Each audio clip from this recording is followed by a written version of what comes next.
And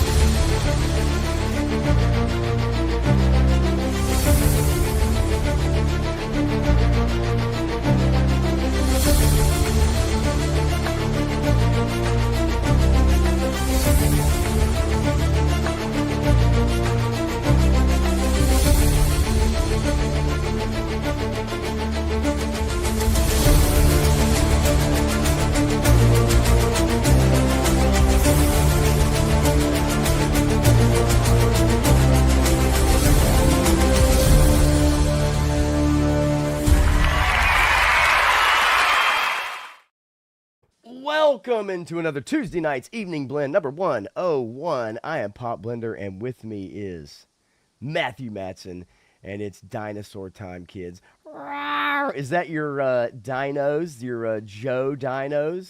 They are curse your sudden inevitable betrayal. If you put robes on them, they look like They Skeksis. could be Skeksis, yeah. They could be Skeksis for Could those that be. know what Skeksis are. Very much so. uh I don't know. I actually enjoyed the Dark Crystal when I was a kid because I Oh was, yeah.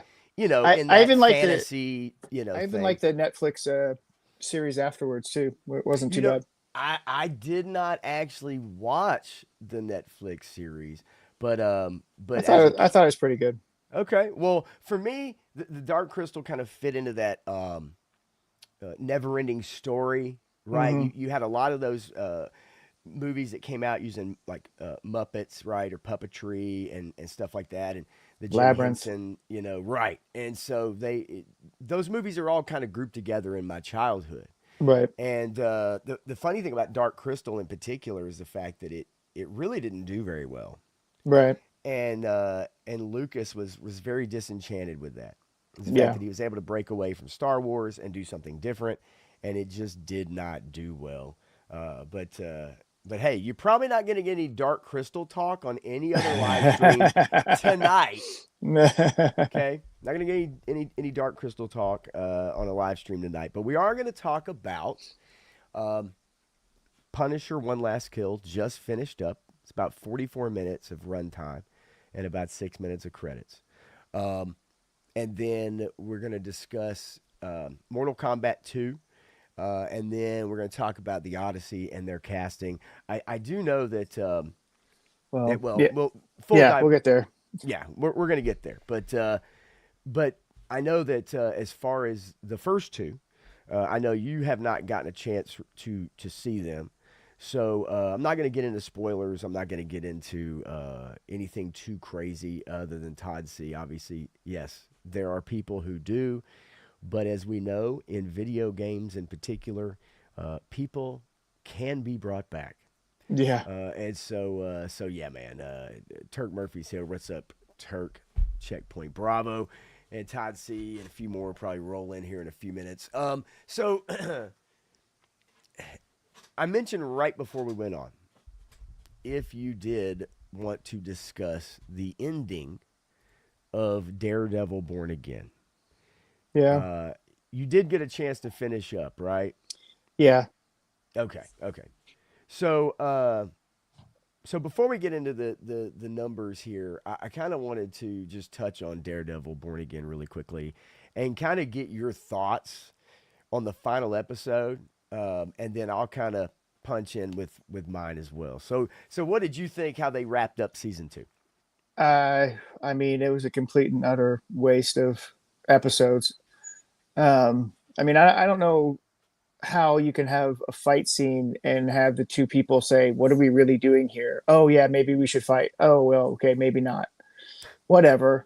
And then you know, Matt Murdock reveals his identity to the world, and it's not like, "Oh no, the blind lawyer can actually see." It's, "Oh no, we have to arrest him because he's Daredevil, and there's attempted murder charges." But Kingpin just murked 40 plus people, like ripped their spines out. I mean, killed people. I mean, straight up snapped their necks, killed, murdered people, and was still offered immunity. And You know, he's been a whiny crybaby the whole time, and he's still a whiny crybaby now. So he's never been full kingpin.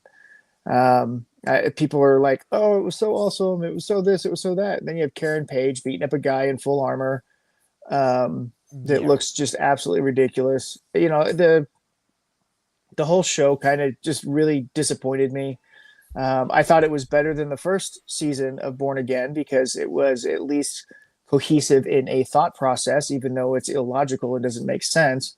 Because right. I agree with a lot of people that are saying, you know, BB should have been in that car and it would have made a point that they got rid of her because they knew she was the problem. So then you get rid of her, and then you have a transformative character in what's his name? Daniel, Yeah, Daniel. Yeah, yeah, and so maybe then Daniel goes against the boss's second and takes him out somehow, or finds a way to frame him up or something. Does something smart, but no, he's incapable of doing anything smart because he's an idiot. So you know he died like an idiot. Yeah, I don't know. It was just frustrating. I think for me the thing is that I found it to be two completely different tonal shifts in one episode. Yeah, And so you've got the courtroom drama of the very short Karen Page trial. Then you have the action packed sequence of the second half where Kingpin locks himself into the courthouse. And so it's like, okay, you've got the vigilante task force. They're outside. They're kind of protecting the outside. They're not letting anybody in. The whole city gets a call to arms, and all of a sudden, and look, folks, if I had a guy say this to me at work today, and he plays video games, watches a lot of movies, TVs, up on pop culture. I talked to him a little bit about it. He brought it up. I didn't even say anything to him. He said, "Isn't it interesting that this season of Daredevil is like trying to mirror real world stuff?" Now, this it's just dude awkward. It's and awkward. this guy is a Hispanic guy, super cool dude, but he was not. He didn't like it, and he was like, "Oh!" And then they try to do the Capitol riot thing at the end on the Yeah, courthouse, and so this was the storytelling. It was on purpose, but my point is that the second half of the episode, the entire city shows up as Daredevil wannabes, and they bust their way into the no, no, courthouse. no, no. Antifa, Oh, that's right. I forgot. And and so Kingpin murders just like straight a up dozen people on camera. on camera. Yeah, I mean he kills like more than 40 people. Dude, it's crazy though. Like he's literally crushing people's heads. He's slamming people. The whole thing. He's literally murdering people. And then Daredevil, as the crowd is making their way up the steps to basically kill Kingpin. Um, Daredevil swoops in, and then he talks him down to accepting a deal. Now, what deal is it, you might ask? Oh, it's a deal to be not be held accountable for anything. It shows a scene at the end where he's on a desert. He's on an island, and he's looking out at the freaking ocean, and that's it. They Yep. don't even. So he doesn't pay for any of the crimes. He doesn't pay for murdering anybody. He gets let go. Daredevil lets him go. And because he revealed his identity in the courtroom to everybody, and you know how he does this, folks? He reveals his identity by what? He throws a baton against the wall and it bounces around the room, and that's it. There's nothing else. He literally, that's how he proves he's Daredevil. No one asks any follow-up questions. Nobody asks it. The blind lawyer can see. I mean, come on. It was That would be it the first was question. just from just a basic storytelling standpoint. Like I get the moment. I Yeah. just thought it was told extremely terribly.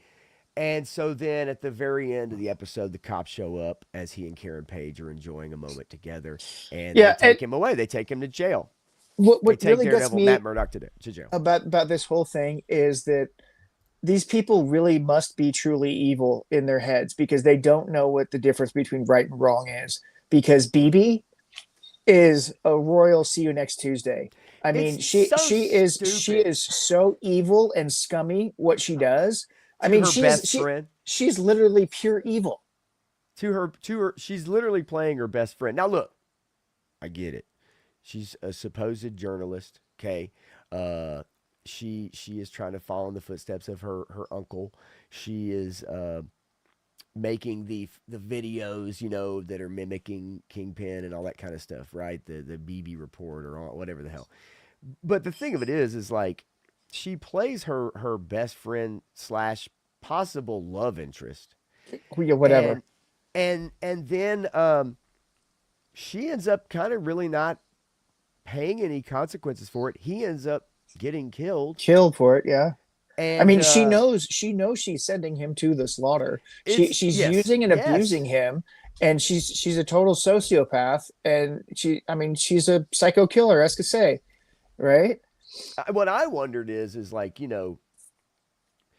where was Frank Castle in the middle of the season when Supposed all to the be in jail. all the people got freed? Remember, he was in that Yeah. cage at the end of season one. He was in a cage, Yep. and then they freed all the people, and he's nowhere to be found.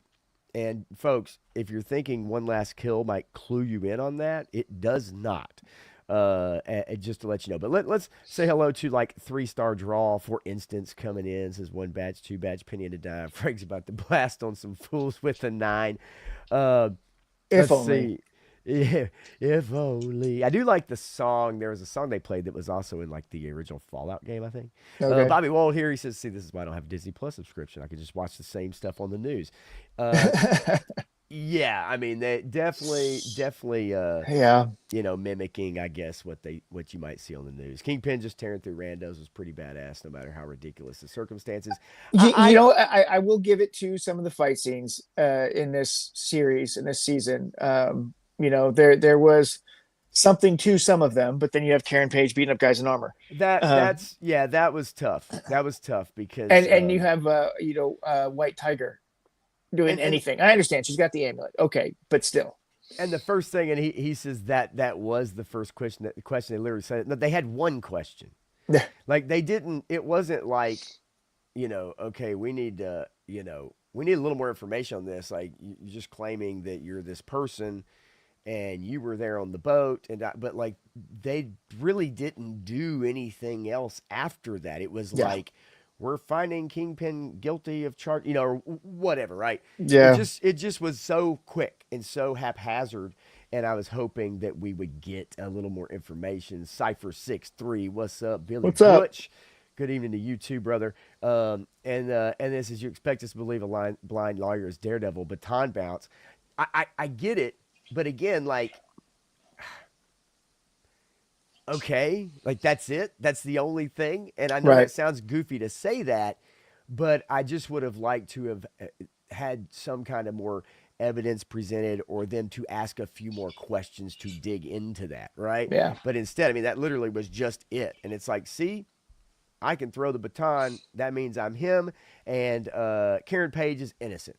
And it's like, it was just so quick because Resolved. they wanted, and see, that's the thing, right? Like, I think that should have been an episode unto itself, because that was some of the compelling stuff in the Netflix series 208, was Matt being a lawyer. And when the second half of the show devolved into just this mad, crazy rioting, even Yeah. the one bad guy vigilante cop, the guy that's been the main dude the whole time, is standing guard, Yeah. and he's right beside the other guy that got burned up in the apartment, and he Right. comes back on the force, and dude he just knocks him out. Yeah, he just knocks him out. He's like because he says, hey, shoot these, whatever, and dude just like, and that's it. The rest of the That's it. task force, no one else was hardcore about their job like the leader guy. It's just that that one action, and everybody else is just kind of like, well, yeah, I guess he's kind of right. We shouldn't have been doing this all along.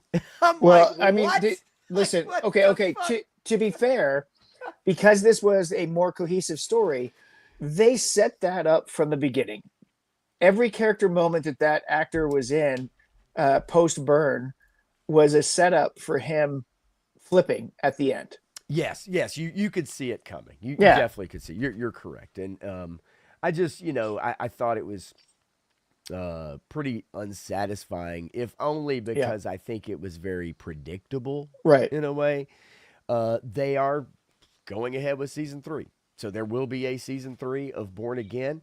Uh, I guess we're going to see where that picks up because, I mean, there's scenes in Hobo the news. Kingpin Yes. is going to be a thing, and then who knows where everybody else is going to be after a brand new day. And we, well, and you just said it. And that's exactly what I was going to say is that in A Brand New Day, you do have some cast photographs that if you can kind of see a little bit from the comic, but then you see these scenes here Yeah. that are from Brand New Day on set. So, we'll see. We'll see how that plays out, and we'll see where the timelines Let's kind just of say that go. wonderful picture that has Spider-Man coming out to fight the Hand out of the prison Yeah. is exactly like the No Way Home thing. They edited out the other people that are in that image. Yeah. And you see that all the time, right? Yeah. You see it all the time. Them doing that and kind of playing the trickery on the images that they release or the leaked images, so to speak. But yeah, I just, look, was it better than season one? Was season two of Born Again better than season one? I think so. Yeah. I think Um, objectively you'd have to say yes because season yes. one was an amalgamation Frankenstein mismatch of a season. At least this season, from a cohesiveness standpoint, I think they were a little more on par, Yep. regardless of how you feel about the narrative. Uh, Just the I story's dumb. yeah, the But it's a female. comic book movie. You shouldn't take it so seriously. Wait, we well, the should take it more seriously because it's important. No, make up well, your minds, people. the female muse Oh God. setup I think is super goofy, and the reason why I feel it's that goofy is because in season one that character was a big nothing, and the Yeah. psychological effects obviously on the psychiatrist, and now she's gonna turn into and that's gonna be the plot of season three. Would you guess that that's gonna be the main crux of season three is Yeah, her, probably. But you you know what? I know mean, I don't know a single psychiatrist, psychologist that doesn't have their own serious heap of mental issues on themselves. So Yeah, but see, what's fun about that is they can just kick back and go, so tell me about your childhood. yeah. And then compare it against their own. So, Well, there you go. And oh, then we, put their we own all do. spin on it and Yeah. their own Oedipus complex or whatever. um, I did want to bring this story up with you off the top end because I thought this was pretty interesting, and then when we jump into to the numbers and stuff, we'll jump into some review talk. We'll jump into some current stuff. And yes, I do agree. I think it is going to be a cheesy, dumb plot. Okay. So, a group of Mattel shareholders pushing for possible sale to Hasbro. Uh, Looking at this article, this is Toy News International. A group of shareholders under the umbrella of Southeastern Asset Management, which oversees 4% of Mattel's stock, in an open letter to Mattel's board last week, laid out several scenarios it would like to see the company pursue, including the possibility of selling to a competitor such as Hasbro, which was mentioned specifically. Um, I did not know that. I guess for decades, Mattel and Hasbro have had an on again, off again relationship Yep. in Yeah. regards of possible sale. Well, Um, but they've partnered with each other on a lot of different things over the years. So yeah, okay. I mean Um, it's why we're getting Hot Wheels His Tanks and Sky Strikers, right? It's yeah. this whole collaboration thing that they've been working on for a while. So Well, they have in an open letter. It kind of says a deal between the two companies is possible in our view.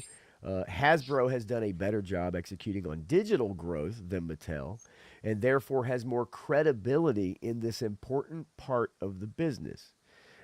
We believe synergies between the two companies would be material, creating a stronger player in a global industry. Um, it says here that the motivation for this letter is because it says they felt shareholders would have to wait too long for the company's stock price to reach $30. Um, what do you, what do you think about a mega merger like this I between two giant toy companies? Yeah, no, it's the same as with everything else. I hate the mega mergers. I hate that Warner Brothers had to sell. It's Yeah, dumb, and it doesn't matter who buys them. It's a massive waste of resources because they weren't sustainable on their own anymore because they failed so much and didn't learn any of their own lessons. I mean, what are we talking here? I mean, is Mattel doing the same thing? I thought Mattel was actually doing better than Hasbro that's what I thought. in terms of toy sales, and that may be true, but Hasbro has the digital market. I guess I don't know what Hasbro's doing with the digital market. I know that they own most of the board game companies, and so they're in every store with those, not just the Right. action figures or things that we think of, but all kinds of little toys and things. But then Mattel's got Hot Wheels, and Hot Wheels and Matchbox are bangers. So I don't understand this thought process. I don't see it happening because they are the two largest toy Yeah. manufacturers. And if they join forces, then it's going to be a massive, not, I mean, you can't say monopoly, but pretty darn close because nobody has even close to the market share. I mean, what Jazzwares or McFarlane would be the next ones, but McFarlane just lost their biggest thing to Mattel, Right. right? Um, Yeah, it's the digital part focus for me that I find interesting because I don't think Hasbro's knocking it out of the park. Now, they have said in the past year plus that they are committing to digital and expanding their digital output, but when it comes to making games, Yeah, like video games in particular, uh that is expensive shit. Now that I know yeah, that doesn't just mean video games. right, right. But just in that little corner of the market, or big corner of the market, it is extremely and unbelievably expensive to make a quality video game.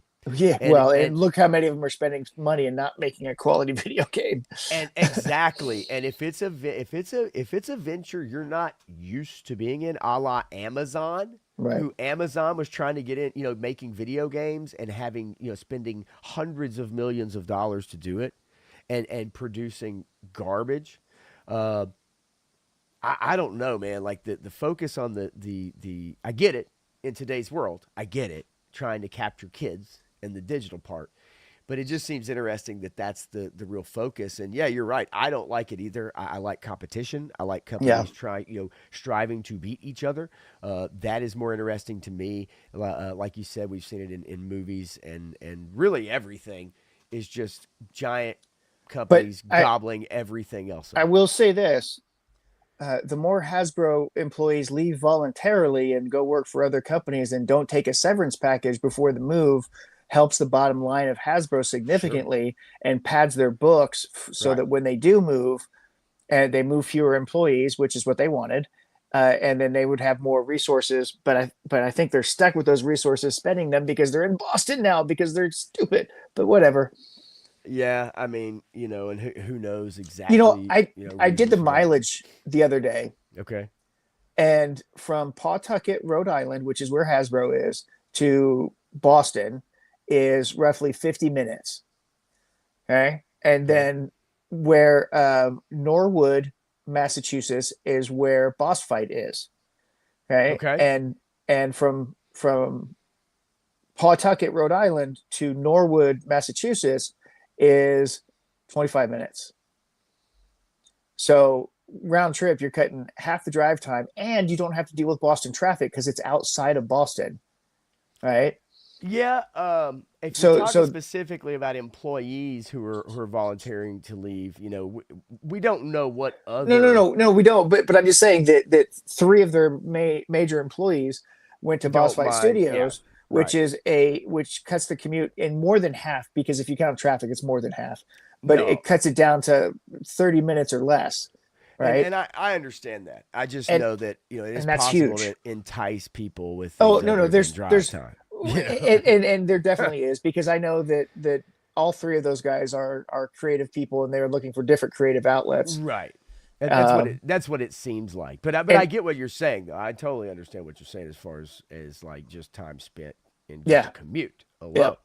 Uh, Cypher 63, I saw somewhere that Hasbro is looking to licensing out their IPs and then work on digital media exclusively. Yeah, I've seen those reports too. that's fine. Then You you know what? know, They're going to license GI Joe to McFarlane. All right, well, and then well, hey, stranger things have happened, right? I mean, but I can't imagine them at this moment right now doing that. I don't think that would benefit well, them. they've I think already it only partnered harm them. with them for the page punchers, Oh yeah, yeah. right? They already did the comic packs with the minifigures, so Frank, there's already a relationship there.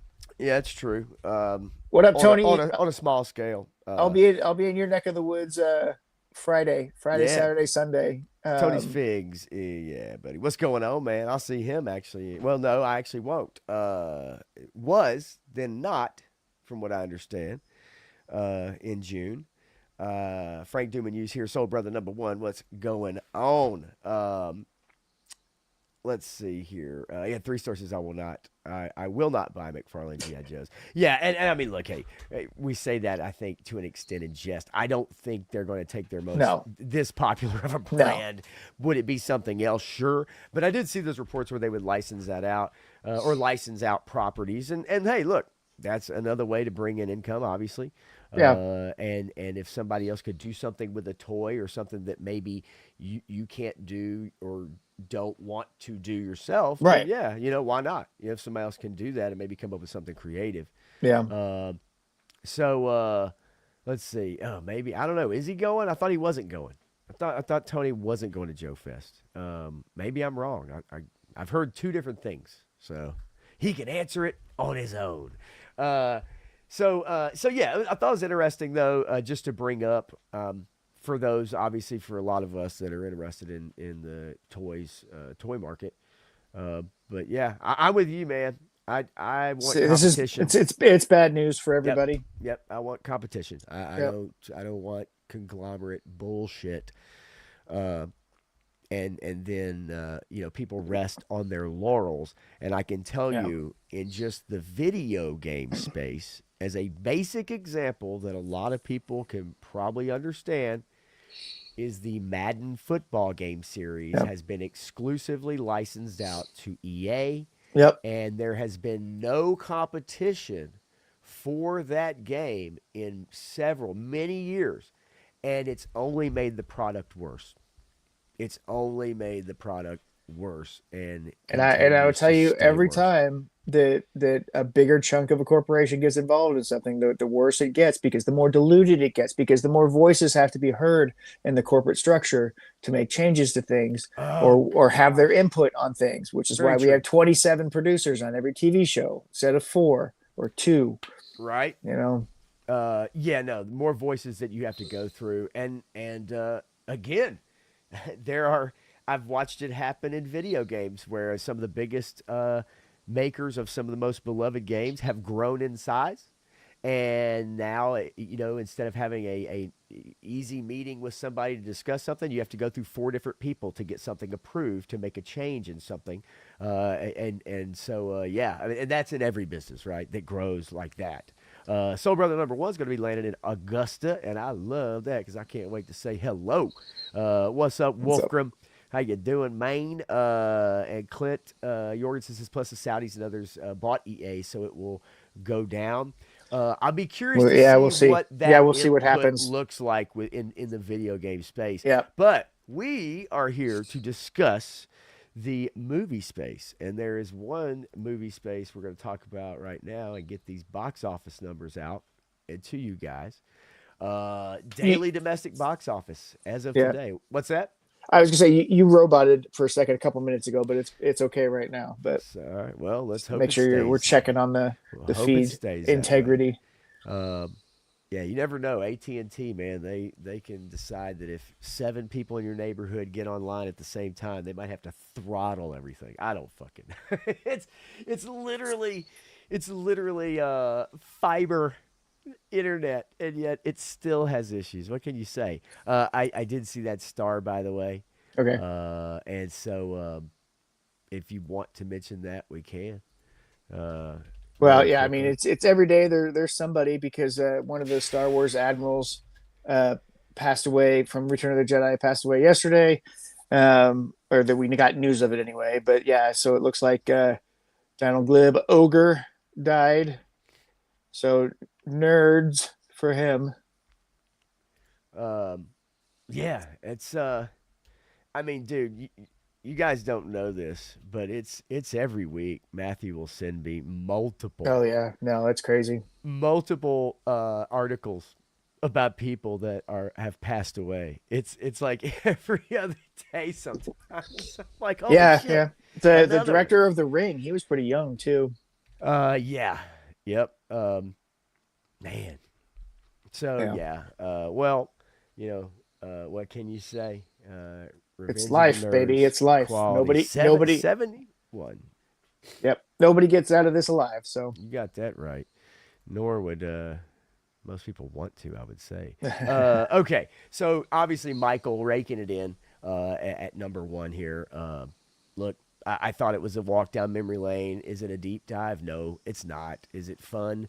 It is as a shared experience, right? I yeah, could totally grab it that way. But you're not going to learn anything that you didn't know. I can't imagine anybody learning anything about Michael Jackson that they did not know in that film. But I think the walk down memory lane is enough to get people out and still kicking ass. Devil Wears Prada 2, also doing very well, pretty healthy. I think everybody expected that. yep. Did you like the first movie? Never saw it. I thought it was fine. You know, people have a very fond remembrance of it. I thought it was fine. I thought the performances were fine. Anne Hathaway, you know, at that time, definitely fine, and in a good way. But the second movie, you know, it's one of those sneaky sequels that people they're like, oh yeah, I did like that first one. I'm going to go see that. And so people have gotten out to check it out. Now, uh, internationally is what has surprised me about that film. Yeah, Almost, you know, basically doubling yeah. the domestic take. That's what really surprised me. Mortal Kombat 2. Dun, dun, dun, dun, dun, dun. Uh, 4 days in release, 65 mil worldwide. Uh, I will definitely be giving you my Okay. review of it here in just a couple minutes. Yeah. But you know, doing just fine. It has Hey, it's not great. yeah, we'll get into it. It's got, you know, a star. It has a star in it. The Sheep Detectives, which is a movie that Yeah, I want to see that one. yep. And at number 4, Project Hail Mary, still 53 days, still holding strong, dude. Ahead Yeah. of Super Mario Galaxy movie. That's really telling, man, in my Yep. opinion. Now, um, if you're talking about total, it's 656 or 657 basically worldwide, where Super Mario is sitting at 941. But as far as your daily, okay, then Project Hail Mary, Super Mario, then Hokum, Billie Eilish. I guess it's a tour film. Probably not gonna no, not as big Uh, as a Taylor Swift tour film. That's for yeah, sure. and after recent events, who cares? Yeah, I'm with you. And She's got to give all her proceeds away to other people, and she's got to give her property away to other people because if she believes what she says she does, then that's what she needs to do. you know her fan base does not give a shit Not at all. about that. Deep Water and Animal Farm kind of round out the top 10. Animal Farm, an absolute Even the disaster for communists A-list say cinemas. Animal Farm is a bad film. Yeah, yeah. Stanley, how you doing, man? Good to see you. Just picked up Hypno Hustler. Is that For a new? $8, that's awesome.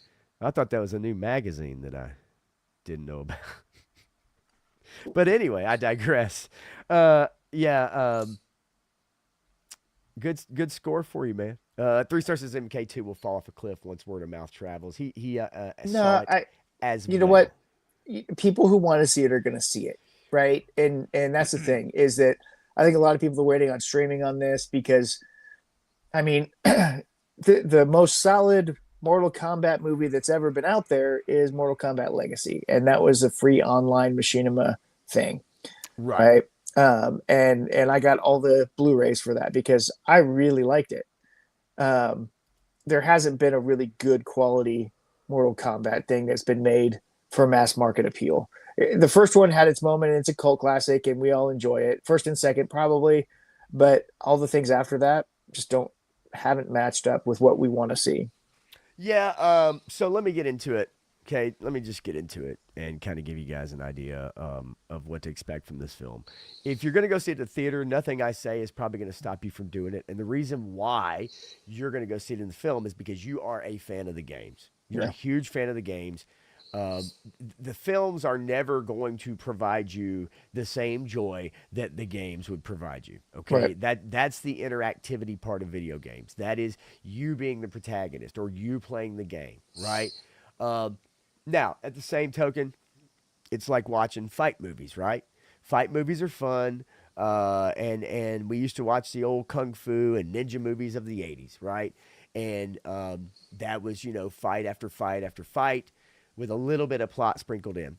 I can tell you, if you are not a big fan of the characters of Mortal Kombat, you're going to be a little lost. You're going to be a little bit lost in like what the hell is going on and who is who. Yeah. There are familiar faces, and I will tell you that Kano steals the movie for me. He's funny.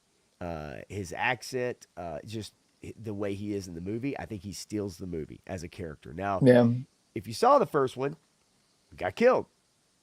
So, guess what? He's back in this one. I don't think that's a spoiler because he's in the marketing material. And yeah, Five Deadly Venoms, right? That's the stuff that used to come on Sunday mornings, dude. As a kid, Sunday morning kung fu, man. But Young but Masters. but yeah, nonetheless, I mean, basically, you have Shao Kahn, and basically invincibility. Yeah. Amulet involved. You've got the outer world. You've got the what is it, the nether world, right? Or the anyway, point being is that yes, fighters are gathered. Earth's viability is on the line here. Okay, and there are some deaths in this movie that some people are probably going to be somewhat shocked by if they saw the first movie. Shocked or happy? Because I think most people were happy about that. Well, I think people were disappointed with the main protagonist of the first movie, and therefore in the second movie, you may very well be happy, you may be shocked. Bottom line is it doesn't really affect anything because even though there's some cool fights in this movie, which is why people are going, they don't honestly for me outweigh the plot and the overall just the actors. Yeah. There's some cool fights. There's a lot of fighting, which is what you want. It just doesn't hold up for me. And honestly, about a quarter of the way through, I was like, God, this is cheesy, man. I was like, this is Come pretty on, bad. you're at a Mortal Kombat movie. You're expecting the cheese. Yes, but I almost think I'm gonna enjoy the cheese of Street Fighter more so than this. And I'll also say something about Mortal Kombat. Are there cool costumes? There are. The problem is, compared to like Street Fighter, to me, they're not as memorable. There's only a couple, and give or take a hat here or there for someone, and their powers. But something like Street Fighter, the costumes really do differentiate the characters. And Yeah. in Mortal Kombat, some of it, especially some of the females, it just kind of to me is like running together. Um, but ultimately, by the end of the movie, you realize that no matter who gets slain, they can be brought back because that's just what they do. That That's the makes world you sense, live in. right? Did I think that Put Carl in another Urban was? quarter, they'll be fine. Yeah. Did I think Carl Urban was good? I did. Did I think that Did I think Kano outshone him in the movie, as 3 stars says?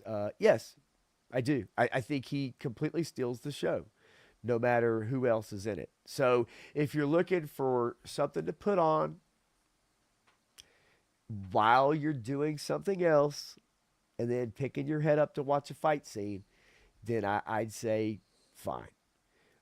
If you're looking for incredible fight scenes and a plot that you could at least kind of sink your teeth into, then you're probably not going to be satisfied with this. Yeah, no. That's just my take, and I think that's the general consensus. I know 3 Star told me he was not, thrilled that much, really, and with his comments in here, obviously he's making that known.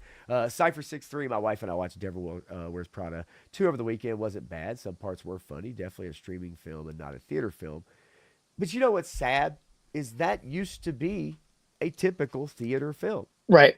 Yep. You'd go see a movie like that in the theater.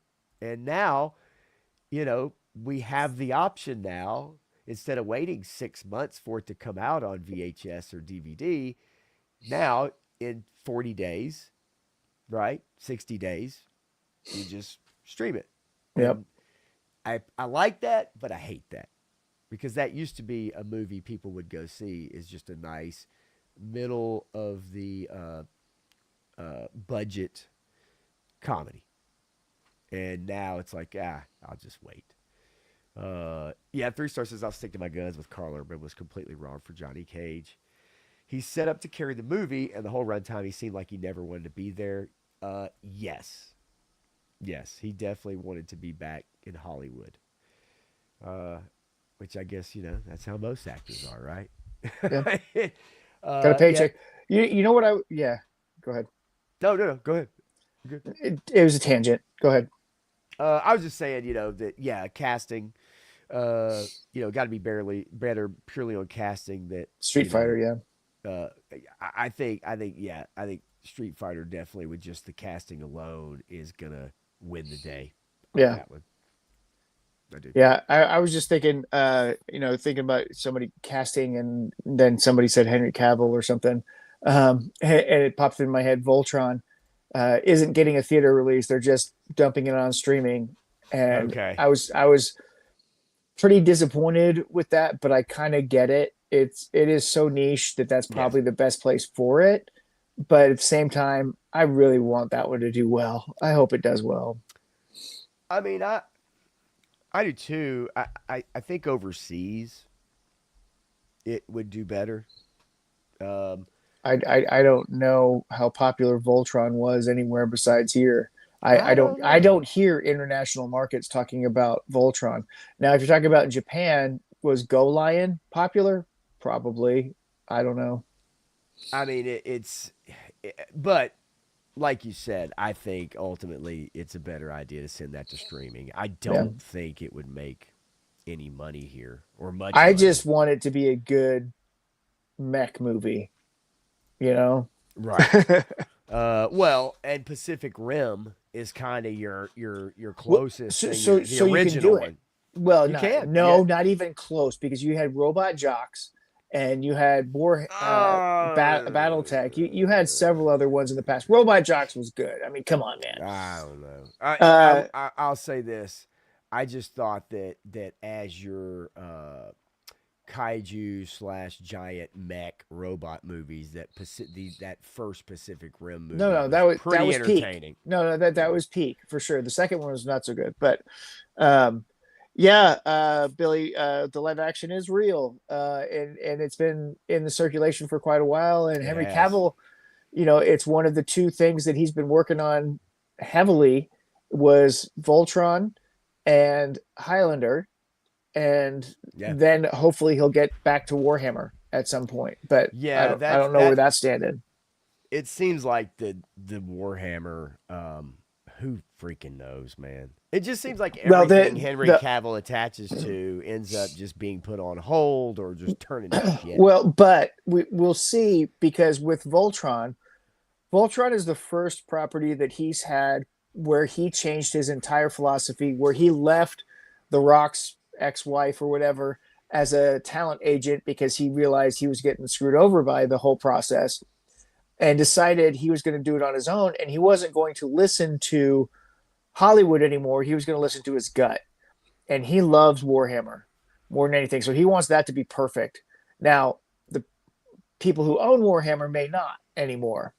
So we'll see what happens with the conflict between that. But Voltron and Highlander are the first two properties that he's been a part of where he's had a different say in his contract negotiations in terms of his influence on the project at all. So he has more input on the quality of what's coming out than he's ever had before. So this bodes well if he is as talented as we hope that he is and understands the properties that he's getting involved with, which he tends to seem to understand those properties better than the people making them. Oh, and that's sometimes the problem too. It has been. Yeah, but now he writes it into his contract differently. And So I like that, and I appreciate that. And yes, I do remember. Definitely do remember. 3-star arguing with you last week about Mortal Kombat being better. Let the record reflect. I retract that statement. Hey, there's always hope, man. Mother Slug, what's going on, man? How you doing? Let's see. Also says best Voltron units were the Tigers. Screw the vehicle version. Oh yeah, no, I'm with you. I mean, the No vehicle doubt. version had its own thing, but that was totally different. The Go Lion was the best. Yeah. Yeah. So yeah. Look again. If you're gonna Mortal Kombat, if you're gonna see that, I would wait. I would not spend your money unless you just really are a super diehard fan. But I don't want to stop anybody from going to the theater, but I will definitely tell you my recommendation as far as like, seeing something. And Look, I mean, if you like Mortal Kombat, you're probably going to enjoy this movie at least on some level. yeah, But as far as can you wait for it? Sure. yeah, I'd say you can wait on this. Which I think Street Fighter is going to be more fun to see in the theater. I personally do. I think it's going to have more lines and more interplay between characters that people can It that will make more sense to people. I don't know what it is about what we've seen so far, but all the people involved with it and what we've seen so far of the production, it looks like fun. I know some people Yeah, think it looks so cheesy and bad, and I said yes, but I'm all in for that cheese and that level of storytelling because the Street Fighter characters actually do have some depth. I mean, not that the Mortal Kombat characters don't, but everybody's a different shade of ninja in Mortal Kombat. yeah. No, that's kind of it, and that's what I meant by the Yeah, costumes and yeah, everything. yeah. Is it just kind of all runs together? That's the way that it seemed like to me. And until you get like a character who is so different looking that they're extremely memorable. Which is But why they had to change Sub Zero later on to uh, differentiate him so yeah, much in right. the Sub Zero games and the storytelling and stuff like that. But yeah, yeah, Yeah, it's I still think that original for a lot of people still is the one, and I can understand why. And but there's also part of a nostalgia thing with that, yeah. Oh yeah, right? yeah. So Christopher look, Lambert and all. I mean, come on. yeah, yeah, really, no kidding. That's one of the most memorable things about it, in my opinion. He was fantastic, really. Now, I did want to bring this up because it did just air, and I know you have not been able to see it, but I watched it before we went live. And The Punisher: One Last Kill just aired on Disney Plus at 8 p.m. Central Standard Time today, and I'm not going to spoil it for those of you that haven't seen it. I do think people should see it if you're a Punisher fan. I am Yeah. a Punisher fan. I will tell you, I do not like this portrayal of Frank. Mm, I like the action. I think the action is really good in this one-off little short film. yeah. This special, so to speak. The action actually is. The premise also is pretty interesting. And Okay. when you see the main conversation between him and this female character, you will know what she's talking about when she starts talking about it to him. You'll know, oh wow, this is okay, this is a cool premise. I liked that about it. I liked the action. He is a badass. What I don't like is this portrayal of Frank Castle as this seriously um, uh, mentally disturbed combat veteran who is talking to ghosts out loud and like punishing himself in a way. Um, I just don't know that I like this portrayal of Frank. I always Well, envision Frank as like a calm, cool customer who is in control. so here's the thing with Frank Castle is he is not a long-term character, right? Right. He doesn't work long term.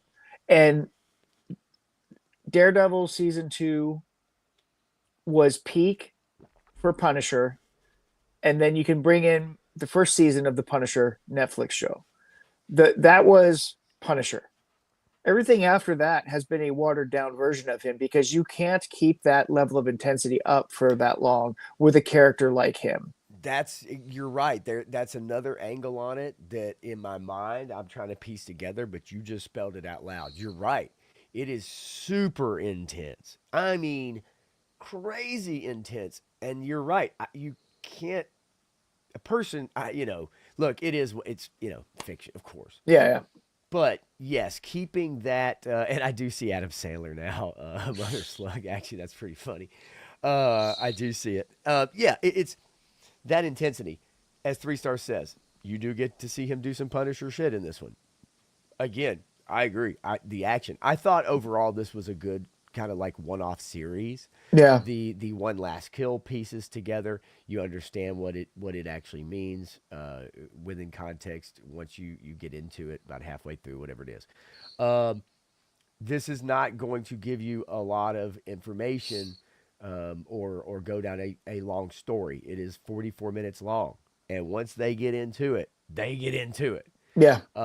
But the first scene of the show is pretty brutal, actually, and definitely makes you dislike this part of the city immediately. But yeah, I thought it was good. It's interesting that Disney is kind of been going down this hyper violent, um, hyper violent kind of avenue lately Well, with look, Daredevil and with the Punisher. so Disney is been in an existential crisis for about 10 years and it doesn't know what to do with itself. And it swore that they would never do X, Y, and Z. But guess what? Things change. CEOs change, directives change. Guess what? They bought Fox. That changed everything. When they bought Yeah, Fox, they realized we can't PG-13 this stuff. Predator, right. Aliens, Punisher, you can't PG-13 it because if you do, then it's not what it was meant to be.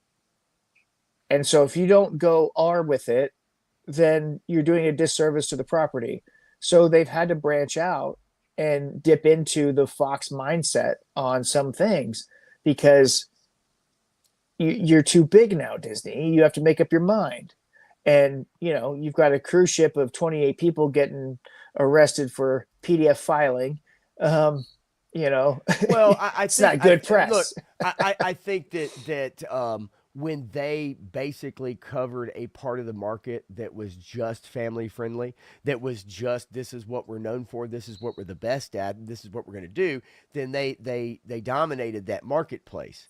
They Yeah. started to lose a bit of that marketplace when other animation studios came about, but overall, once you're right, once they started purchasing up all of these other studios that are known for content other than Snow White, Yeah. okay, and 101 Dalmatians and all that shit, then yes, like I guess in essence, yeah, you kind of got to make content for adults at that point. I hate the fucking content.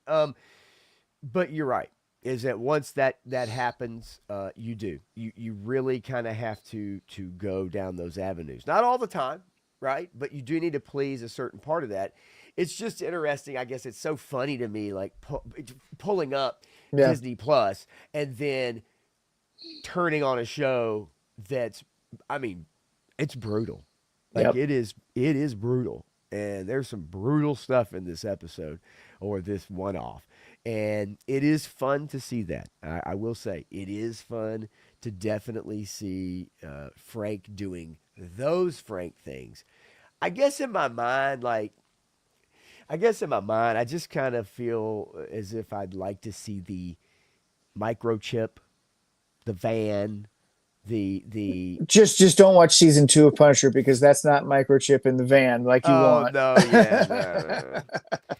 I mean, it's but you know those are the kinds of things that I reminisce about as far Hmm. as the Punisher is concerned. And yeah, Mother Slug. I mean, it is kind of that certain look, and I guess in my mind, Bernthal, especially with the beard anyway, doesn't quite carry that look. But I get why he's got the beard. I think he's Yeah. supposed to be super disheveled. That's the point. They're looking for the unstable Frank Castle. Yes. And I don't like unstable Frank. I Yeah. just don't like that. But I get why they're doing it because they're trying to give him some Now, flavor other than he's just this calm, cool, collected, maniacal murderer of bad guys. now, if you want to have Steve Rogers bump heads with Frank Castle and have that conversation about the unstableness, you can do that. But they did that in the Netflix series with Matt Murdock and Frank Yes. Castle. Right. And they had a really good conversation about it in the Netflix show. I mean, that rooftop scene when they're going back and forth at each other, just the conversation that they have is so Yes. intense, and it really tells you who these two people are. And Disney's forgotten both of them. No, But I agree. And speaking of forgotten, Three Star forgot that the show was on tonight, but he's asking if anybody ordered the Punisher figure. As far as the timing of that release with the show.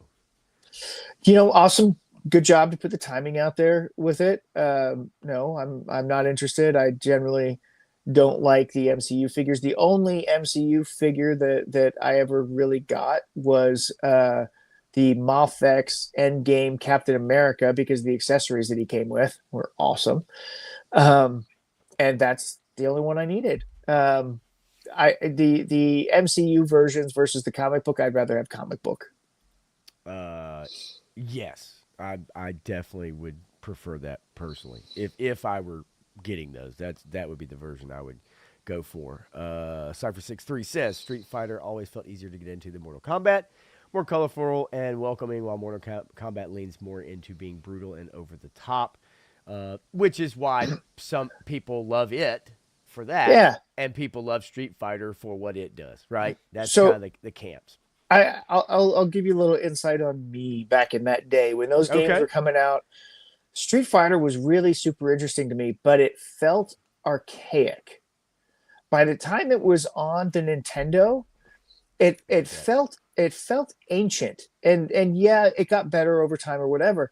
But I was looking for where are the 3D graphics? We have 3D graphics. Why do we not have 3D fighters? And you had Virtual Fighter, Battle Arena, Toshinden, and Tekken. Right. And when those games came out, I was like, this is what I wanted. And Tekken did almost everything that I wanted in a fighting game because it used its three-dimensional environment with the 3D rendered characters, and it was awesome. And it blew away anything. And Mortal Kombat seemed like it was just a gimmick. It was bloody to be bloody. And yeah, okay, it was kind of cool and all, but ultimately going to the arcade to play it for me was like there are other games that were a lot more fun to play than that one in my mind because it was technical, it was extremely complex, and you had to learn all those things, and that's fine. But I wanted to get in there and play a game, and I didn't care about blood or whatever. And so Mortal Yeah, Kombat never connected with me until much, much later. I will say too, if you had both of them on home console, the Street Fighter was so notorious for its frame rate, and like I mean, just sometimes brutal. Where Yeah. Mortal Kombat was pretty darn fluid, if I remember right. Wolfgram says, "I feel like I'm the only one who likes Warzone more than Now anything I will else." disagree with Punisher, you. I think Warzone is probably the most loved Punisher because it is Max Brooks's Punisher. I mean, it is right? his Warzone comic book on screen, and they did a really good job with that. And the other ones have their campiness or their whatever. I mean, I like the Dolph Lundgren one too. Okay, so sue me, right? But Yeah, the Thomas Jane one wasn't bad either. But the Ray Stevenson one was brutal, and that was Punisher. I yes, think a lot of people love that one. And a female director, by the way, yep, who did Warzone, and that one was really good. yeah. Yeah, I'm with you on those. I had really no problem with them. I think the only problem I ever had was really John Travolta Yeah, as a yeah, villain. yeah. I think that's the hard part for That was a little me hard. is John Travolta in those. But That was um, the Thomas Jane one, I think. yeah.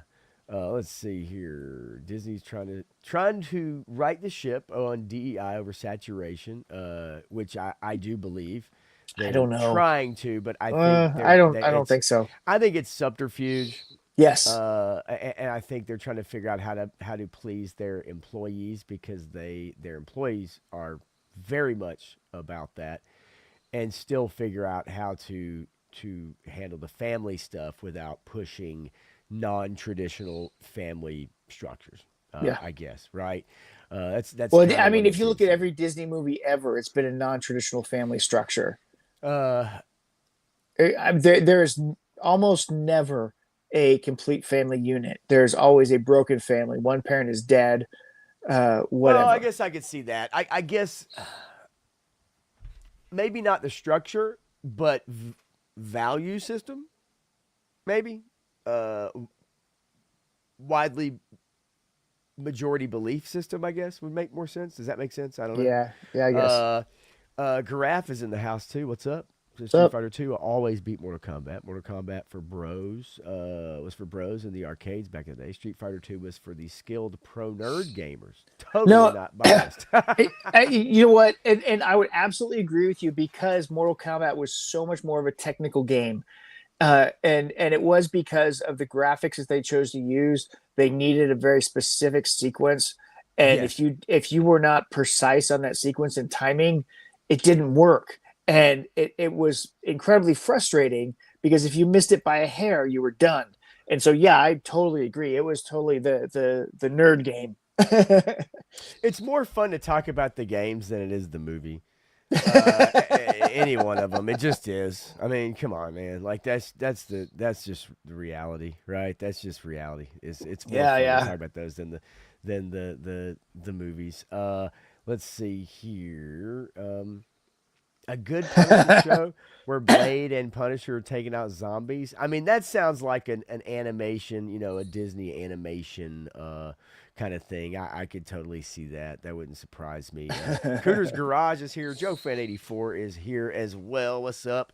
And I agree, 3 stars. Some of those first 3D fighting games were ass in a way, but I think it was because of the limitations of the So hardware at the time. But they got much better they did, quickly in a generation of and consoles, right? and by Tekken 2 is probably one of my favorite fighting games of all time. Soul Calibur, Soul Edge. Tekken 2 was the shit, man. It totally was. But Ballerina Toshinden is the one that flipped me, and it was a PlayStation Okay. 1. It's PlayStation 1 initial launch game, and it used the trigger finger buttons up top so that you could roll around to the other side of Yeah, the okay. person to attack. And Hmm. that mechanic alone is what sold me on that game. And I loved it so much because you could roll left, you could roll right, and it would change how the other person attacked or how they could hit you or Right. not. And that whole thing was like that's what fascinated me about 3D fighter games after that, and it's why Tekken 2 I believe is probably my favorite fighting game of all time, right up there with Soul Edge or Soul Soul Calibur Calibur. 3. Yeah. Well, I will tell you this. We used to have massive Tekken tournaments. I love That Tekken. was the thing. We did Tekken tournaments, and it'd be like 12 of us at For somebody's me, it's the apartment. favorite storyline. It's my Loved favorite it. storyline of the fighting games. Well, Pit Fighter was could great. could I did like that one. yeah, I remember Pit Fighter too. That's why I wanted to highlight that just to say that yes, I do remember Pit Fighter. Um, let's see here. We got it. Yeah, there you go. It's Chad says Mortal Kombat 2 was rad. I'm totally late and just strolling and yelling about the topic. Come at me. No worries. Late is better than never, always. And Yeah, I will say Mortal Kombat 2 was way better than the first Mortal Kombat. But I don't know. Mortal Kombat 3 kind of hit its stride. But if we're talking video game in yeah. particular, right? Oh, are we talking movie or video games? Well, Yes, and that's video games. and that's what I like Sorry. to differentiate is that if Chad's talking about the movie in particular, we probably have maybe differing feelings on that. But if it's the game, then hell yeah, we're all in there. Look, you know what? If you like Mortal Kombat, you're gonna enjoy that Mortal Kombat 2 movie. So Oh, for sure. But here's the thing: they're totally setting up the third one, and I think with the third one, whatever characters that you may be kind of pissed off about, whatever whoever dies and this and that, you're totally getting these guys back, right? And if they do what they did with the second one, and that was listen to the critiques of the first one, then they're going to do even better with the third one. Yes, I agree. I think so, and because I think the second one is leaps and bounds better than the first one. Yeah. And so, yes, if they keep on that trajectory, then yes, if they get the third one, and I think it's going to do just fine. I think you definitely have your hardcore fans. Your hardcore fans are going to support this, just like your hardcore Street Fighter fans are going to support that movie also. Yep. And if they can do that well enough, then you're going to get another one, right? You're going to get another one for sure. Mother Slug says, Mortal Kombat did bring the ESRB rating to video games, which remember that was such a big deal. Remember that was such a big deal. It was huge, man. And Grand Theft Auto, obviously. Well, but Mortal Kombat was the first one that really it was broke the scale. And then Narc, I loved playing Narc. Dude, oh God, I forgot all about that shit too. Viper Scouts in the house. What's up, Viper Scouts? It's slower than Street Fighter 2. It had timing combos where Street Fighter 2 felt smoother. I just remember, well, actually, okay. Well, Street Fighter 2 Turbo, Ultimate Edition, they streamlined all that stuff. Yes. I just remember having some like some frame rate issues on like Super Nintendo, I think. Back in the day. But Chad will like this one too. One of my favorite games of all time is one that you have on your little stroll through there, Russian Attack. Man, that game. Oh, Russian Attack was amazing. Hell yes, Rush and Attack, dude. As a kid, I went back and forth between Rush In and Attack versus Russian Attack. Like the Russians are attacking. Oh, of course. It's it was time awesome. frame. It was it was awesome. I loved it. That I think so. I subscribe to an online gaming service, and they have like a bunch of arcade games on there. Yeah, and I know that I think Russian Attack is on there. Russian Attack, Ninja Gaiden, as well. Rolling Thunder, River City Ransom are some of my favorites. River City Ransom, Rolling Thunder was another one that I really loved. If you guys remember that, the guys that had like purple hoods on their head or blue hoods on their head, and the graphics were kind of interesting on those games, Rolling Thunder. But yeah, sometimes I'll go and play those old arcade games. Oh yeah, games. Bionic Commando. Let's see here. Yeah, Tekken, obviously, yes, it was fun. Chad says, if you're not talking about Star Wars Masters of Terras Kasai, then we're not talking about real fighting games. I will. Let me tell you something, you guys. I will never forget getting that game and being so fucking disappointed. It was because it's Star Wars. It's a video game. It's like, oh hell yeah, and then getting it and just. It's like it's watching the fun get drained out of your body in real time, and then you keep trying to convince yourself, like, no, it's still good. It's still awesome. Good. I like it. It's I like awesome. it. It's so like, awesome. I can Han Solo. Like and coming to the realization as your buddies are sitting there too, and it's like, this fucking game is terrible. Like, this is so fucking bad. Bushido Blade. You ever played Bushido Blade? I remember Bushido Blade. Yes. That fighting game where you had thrown weapons and you had all these different attack. Oh man, that game was awesome too. Kengo was later PlayStation 2 version. Okay, and Chad was talking about the movie, and yeah, like I Oh, said, okay. if you are Oh, definitely Frozen. no, I don't. I'm not I'm missing frozen. anything. Damn Okay, it. you are. I was gonna say I wasn't There having we any go. issues there. Okay. Um, yeah, if like I said, I mean, if I think if you are definitely into it or like a big fan, I think you're gonna get out of it what you want. Yeah, Um, and yeah, no, and like Carl Urban, Kano, the guy who's playing Kano's killing it. So yeah, I mean, like I said, if you like the games, you'll like that movie pretty good. and I'm guessing Masters of Terrace, Kasai, 3 star still has it. Yeah, I remember playing that shit and being like, oh god, Now, uh, did you ever play X-Wing? 100%. Man, that game was Oh, addictive as all get out to me. absolutely. I will tell you one game that was super addictive to us was the pod racing game, the Star Wars Racer. Yeah, We and played the then ever loving shit out of that the game. pod racing game, and then right around Yeah. that same time was Jedi Starfighter, which was another one of those that was kind of similar. It was taking that X-wing Tie Fighter vein and moving it to the prequel era and throwing Yes. it on the consoles. And yeah, I have not played the Dark Forces remaster yet, but I would like to go back and play it. I have all those games. I bought like this massive pack on Steam, I and it remember has the like original Dark Forces was so all, amazing. dude. It has all those games: Jedi Outcast, and I was so uh, excited to play Wolfenstein 3D with a Star Jedi Wars skin that Academy. was actually Oh yeah, made by Lucas. yep, yep, yep, yep. That was No fun. doubt. Yeah, I love that stuff, man. Let's see here. Viper Scott says Transformers Beast Wars had a fighting game. I don't remember that, and it's probably because it was terrible. And it also was probably one I of those couldn't games that you would rent from Blockbuster or your local videos, and then you get it home and realize in 30 minutes you made a bad decision. It's look. like, Okay, this is so terrible. I could get into a reboot. Okay, I could get into reboot, and I liked it, but that era of early CGI animated stuff was so difficult, and you did Transformers Beast Wars with it so hard. I couldn't get into Oh, that's a Ape difficult watch. Ape Optimus Prime and all that stuff, and then that animation style. It worked for reboot. It didn't work for that. I tried to get into the Roughnecks, which is the Starship Troopers one, but they did an Yeah. animated series for it. I Yeah. have all of them and I've watched them, but they are so dry and dull. And then Red versus Blue came out, and I'm like, you took all that stuff and you made fun of it, and it was Oh, amazing. shit. Red versus Blue was hilarious. Halo. Yeah. Yeah, that was a huge thing at the time. Yep. Let's see. Your graph says you get a Game Genie for SNES and that Street Fighter 2 game, and that's all you needed. Yeah, I remember old Cheater. Game Genie. Yeah, you thieving Cheater. cheater. Let's see. Yeah, yeah. Contra, the jam for sure. Turk.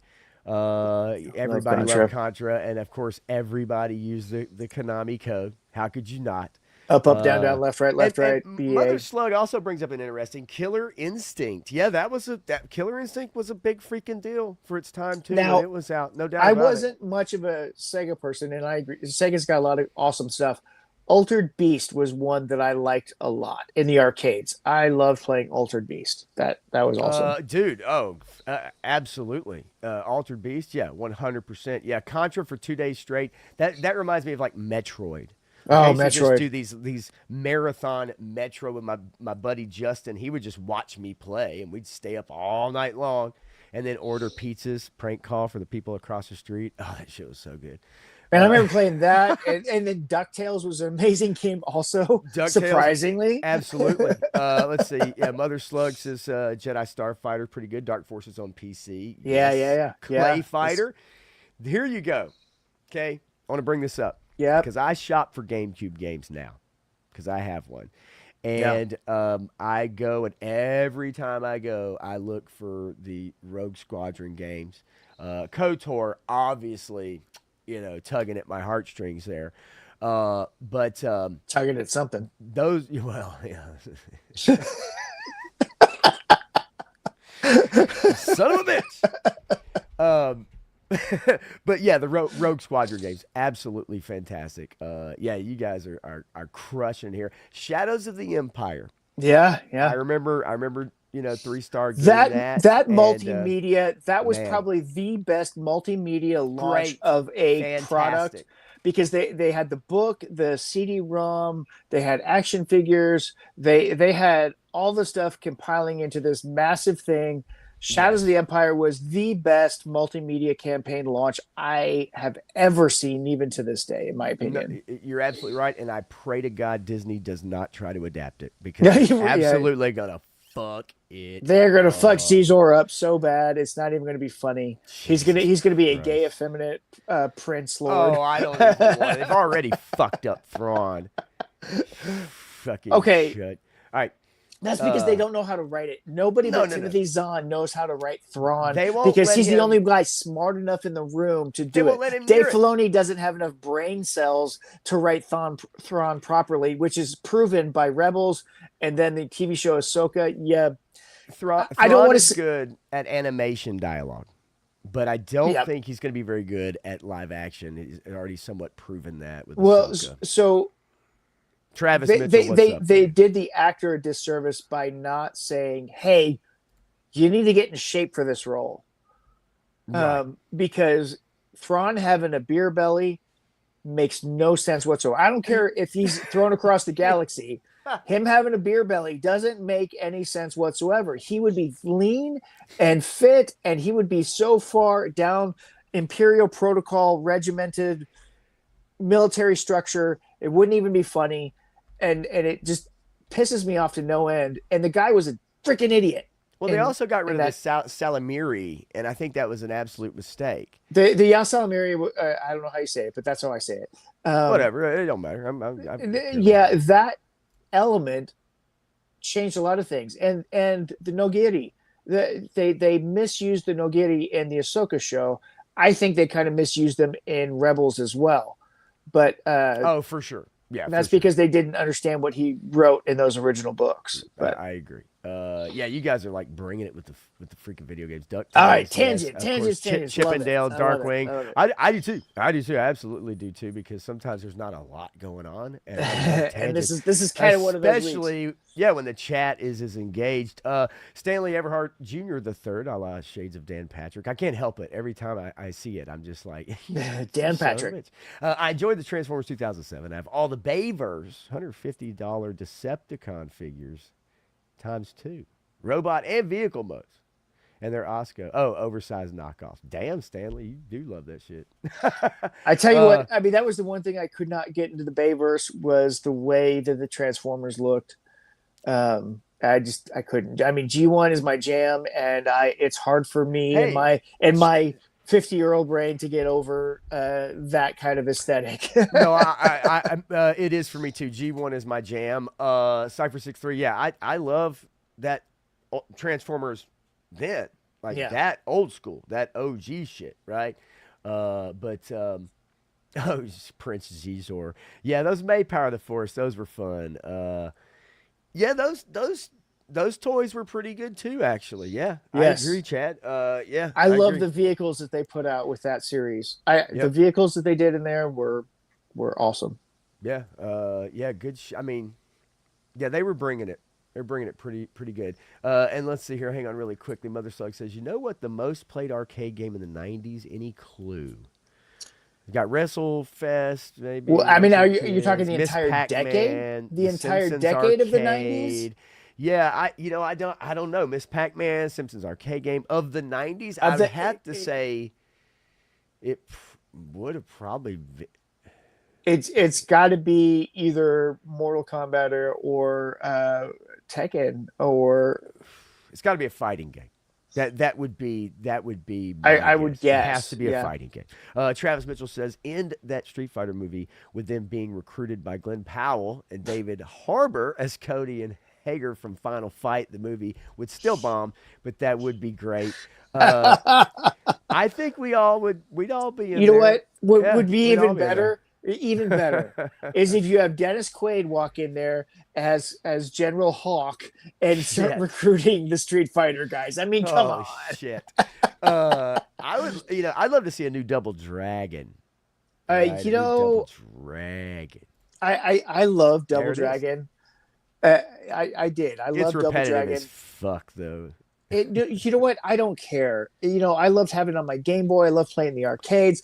But when I played River City Ransom, and it's made by the same guy, by the way, Oh, sure. River City Ransom just took it to a whole new level because Yeah. you had all of this RPG elements and you threw it into the fighting game, and it was awesome. I loved it. No, I agree. TMNT, no, that tracks that That game, and that's why they does. ported it to the SNES. Yes. And that's still one of the best games on all the platforms. Yeah, the Bayverse definitely ruined Devastator. They ruined a lot of Cannot things in the argue with that. Bayverse. Yeah. 100%. And honestly, for me, after the first movie, it goes downhill very quickly, in my opinion. At least for me, and I wanted those things to be great and interesting, and the look of the Transformers to be unique, and they got super lazy after the first movie with the transformations and Yeah, just everything. Got super lazy with it. Just like in Marvel, where it used to be they showed Iron Man's suit being put together. Now everybody has nanotech. They just tap their forehead yeah, and so their suit dumb. just goes. Psh. I hate it. And I think we love gear porn and we love suit porn and like stuff like Right. that. And when you get to see those pieces being put together and the sounds of it, that is enticing, right? Those movies are made for guys. They just are. And when they take that stuff away, sometimes psychologically you don't realize it that it's gone, but you know something's missing. And watching Iron Man's suit get put together around him was so freaking cool. And they Yeah. don't even do that shit anymore. Don't even. They just You completely abandon remember it. those scenes where he's walking through and just like and it's just like he's putting his arms in the stuff or Oh whatever. yeah, Yeah, no, I mean that first Avengers and he's walking out on the platform and either have his suit taken off or put on. Uh, the suitcase suit. yes. You Oh know my that god. was so cool how they did all that. And they just absolutely have abandoned that. I mean, it's crazy, and it's a shame because number one, they have to have the actor's face more on screen, right? And so you see them. It's an ego game. Here's another tangent quickly: is yes, NBA Jam, fucking great game. Okay, look, yes, Double you dribble, you get motherfucker. that, but Double dribble. also in all these, come on, man, corner three, top corner three. But the thing is like you do see now where like the with the helmets is that they take off and put on their helmets at the most weird of fucking time in the Weird middle of a fight, ass. and Yes. all of a sudden Scott Lang's like to talk to his daughter, and then it goes back on, and then a few seconds later he's like and it's off again, and it's like, what are you fucking doing? Like, keep your helmet on. Like, what is happening But here? I can't emote in this thing. Well, that's you got They to be a do it. fucking actor to emote in a suit, don't They you? do it all the time. Yeah, It's brutal, and I can't wait for Mandalorian to show us the emotions of one Pedro Pascal. who Yeah, has no emotions no except for emotions. his Jewish boyfriend. Unbelievable, dude. Unfucking believable. Todd C says check out River City Ransom Underground. Saw Check that. that out. I Check saw that that. out. Yeah. Wolfgrim says I spent 150 on T2 and another 100 on Star Fox. Not in the same night. Well, if it was, it'd be a better story. Star Fox. Oh, that's Right. so good. And then to follow up on the final fight, ending, then Corey Feldman walks in and tries to recruit all of them to be in the Bible Part 2, directed by God, where he's the lead. I could see Angel Studios, you need a comeback. Angel Studios needs a comeback. But you know what? Corey Feldman has been proven right. So, Yeah. as crazy as he may be, I mean, he wasn't wrong. Let's see here. Let's try to see. Yeah, I mean, dude, there's so many. We could go down a freaking Nintendo video game, arcade game, like Dragon's Lair, of course. Oh, Is yeah. so hard until the problem was all you had to do was memorize the pattern, but you had to have enough money to die enough to memorize the pattern all the way through. And as a kid, you didn't have that much money. And it looked amazing. If you hit everything just right and you knew the pattern, then you were golden. Right. I mean, as far as Nintendo games, I mean, I would have to go. Ninja Gaiden is up there. That shit was it was hard as hell. Hard as Legend of fuck. Kage was another one that was hard as Yeah. shit, right? Like You know, the mechanics were fun, floating through the trees. When you jump, you just go, you know, flying through the trees. But at the same time, shit was coming, stars were coming out of nowhere, and you had no control You know over what? this. Okay, so another video game that changed my perspective on games was the PC version of Prince of Persia, because it was the first game that allowed you to run and jump and then grab the ledge on something to pull yourself up, because you couldn't quite make it to the Right. jump point, but you could grab the ledge and pull yourself up. And then Tomb Raider used it, and then Tomb Raider took off, and Tomb Raider was amazing. But it wasn't, it was like a decade later before they, more than a decade later, but when they came out with a new version of Prince of Persia, and it was all the 3D stuff and the Yes. stuff that you guys know now. But that original Prince of Persia game was phenomenal, because you had to pull yourself up, that the things were dropping down, you had to pull out your sword, do your sword fighting. That Yeah. was a cool game that led the way to Tomb Raider, which led the way to Prince of Persia coming back. Uh, yeah, and I think obviously, you know, Tomb Raider and what that also did for the 3D gaming space. Even though the controls were a pain in the ass, you still dealt with them.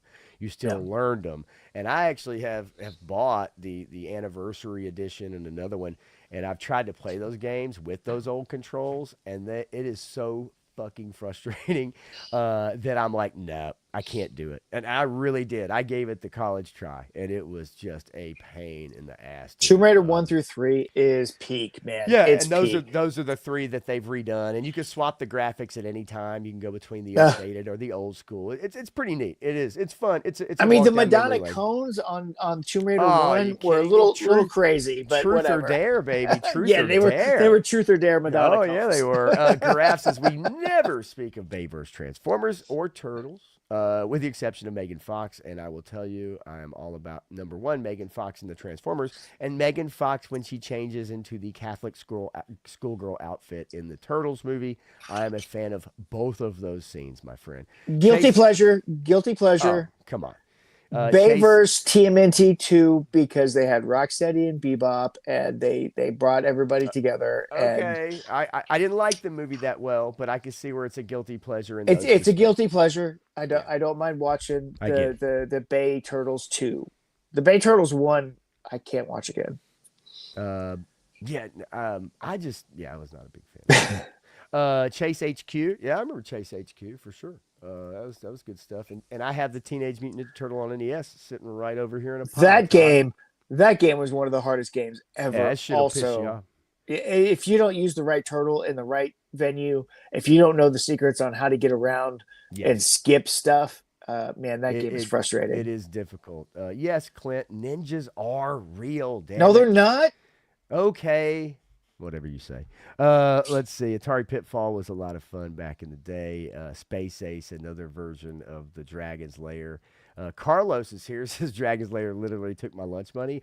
Was known for that. And I Yes, personally want to respond to this comment. love Wizards and N- Warriors. You do not want to play that again, 3 star, because you will get so pissed off, you will fucking throw your controller. That game is way harder than you remember.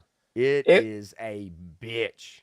It is an Look, absolute bitch. it is meant Whoa, for the it's meant shit. for the 6 to 12-year-old that has nothing else to do on a Saturday to try and figure that game out. I loved that game as a kid, but no, No, I'm with you. it is harder than you think.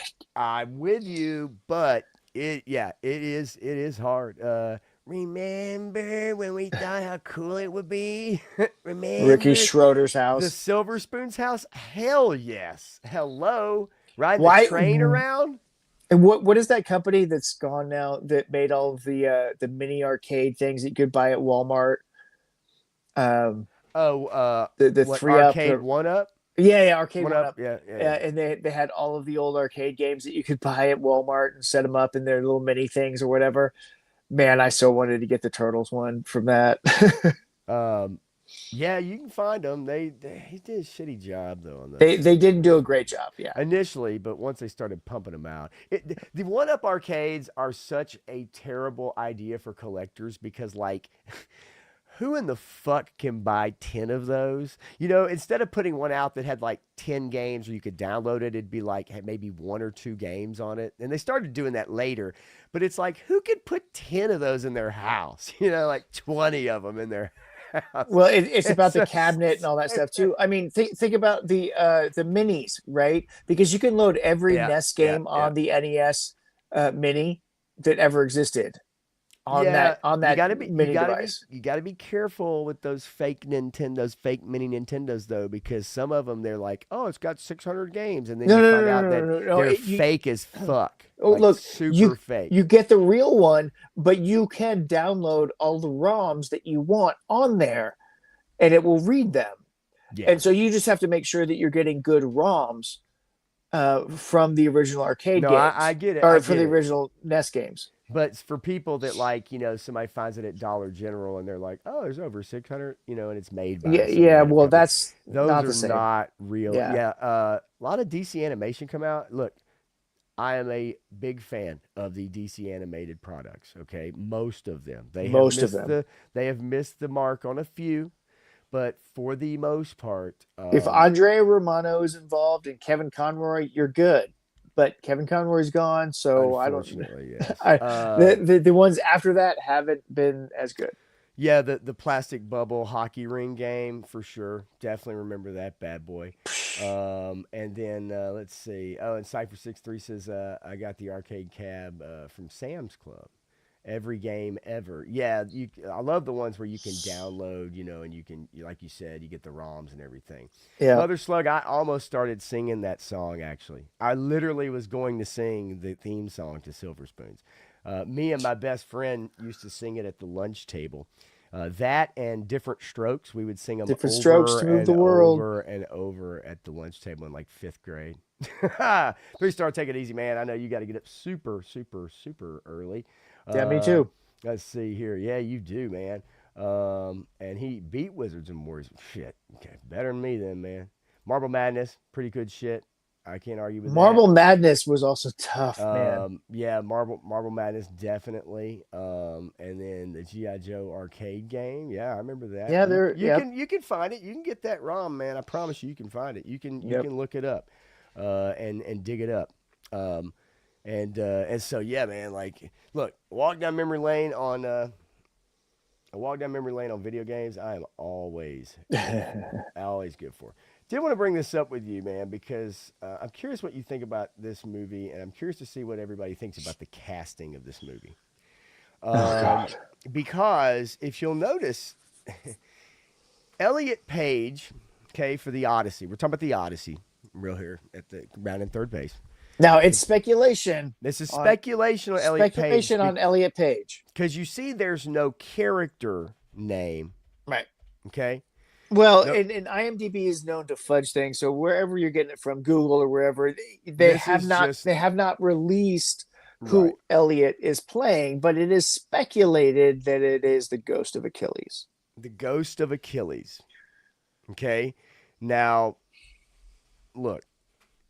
If you look at this cast list, because I will say this: that when that topic came up at work today, okay, everyone was speechless. They couldn't put into words exactly what they wanted to say without offending everybody, I'm sure. But at the same time, they couldn't really put into words what they wanted to say, except for why. Could they not have gotten Brad Pitt? I mean, look at this fucking cast list. Could you not have gotten an older Brad Pitt to show up as the ghost of a... How fucking cool would that have been as a nod to Troy? And look at all the other stars you've got in this movie. You mean to tell me you couldn't entice Brad Pitt to come in and play the ghost of Achilles? Like, that would have been cool as shit. But no... Now, it's if you're possible telling we me, have Elliot Page cast as the ghost of Achilles. now if you're telling me Elliot Page is going to play Puck in A Midsummer's Night Dream, I'm going to say okay. Okay. If you're going to say Elliot Page is going to play Peter Pan, okay. Or Little Timmy. God bless us, everyone. Whatever. Okay. Achilles. But that's not the only possible Well, so the other casting one, controversy. the Lupita other one is Nyong'o. basically confirmed. This one is basically confirmed because of the latest information that's been released on it. The Yes. context clues state pretty much that Lupita is Helen of Troy. Yes, she is going to be portraying Helen of Troy in the The most movie. fair skinned, light haired, blue eyed beauty that drove men to war Uh, is that is person. is Lupita Nyong'o? That's I, who it is. I so unless he's absolutely trolling us and Hollywood, this is some of the worst casting ever. And it's I think it's just look, this is my opinion, okay? Because Christopher Nolan obviously has been super popular and has a very big following. He has one of those directors that has a massive following, okay? And if he's trying to kind of hit all the check boxes just so that you can appease the biggest, cast the widest net for an audience that you can, Yeah. then yes. Now, I will say this, and as Cypher63 says, so I think it was like what 2017 they had a feminist Okay, that went through and kind of looked at the Odyssey through a different lens, so to so speak. I do want to add something to this also. Okay. Okay, so Homer himself, who wrote this, modernized the stories that he learned to tell them for his time, Okay. right? So he didn't. Homer modernized the storytelling when he told them. So if Nolan is trying to modernize it for us, okay, but guess what? There's this cognitive dissonance thing. When you throw daddy in there a couple of times and then you throw Elliot Page in here, I just don't see that fits any of the aesthetic that you're trying to represent for ancient Greece. You're trying to tell a story in ancient Greece.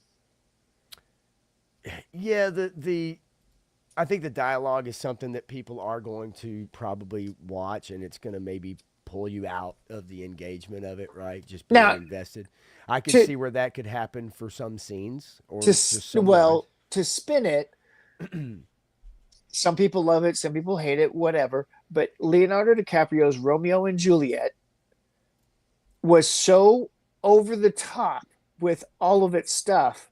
It used Shakespearean language and modern scenes and dramatic interpretations of things, right?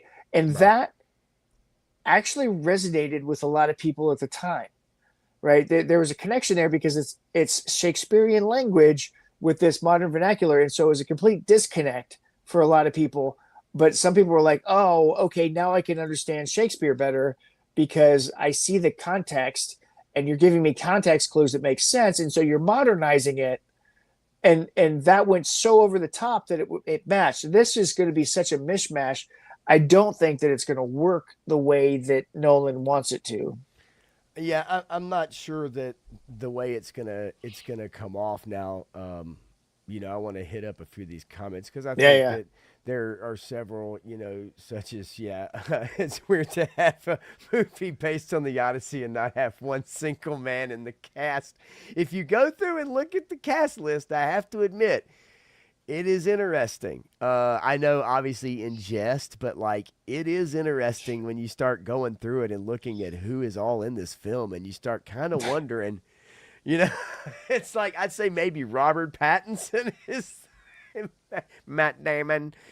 Matt Maybe Damon. That's probably the right. most manly character you got in the I whole mean, thing. seriously.